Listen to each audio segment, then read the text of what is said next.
Welcome to Fluent Phonics. Today, we will learn how to pronounce the word feller. Feller.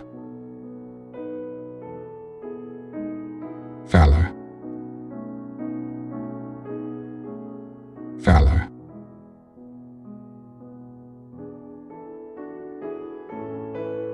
Here's an example of how one might use it in a sentence.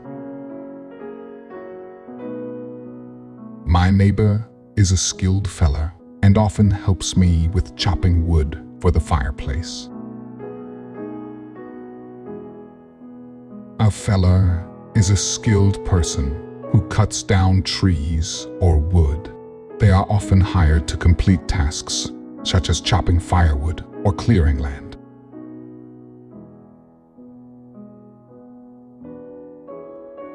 Thank you for your time.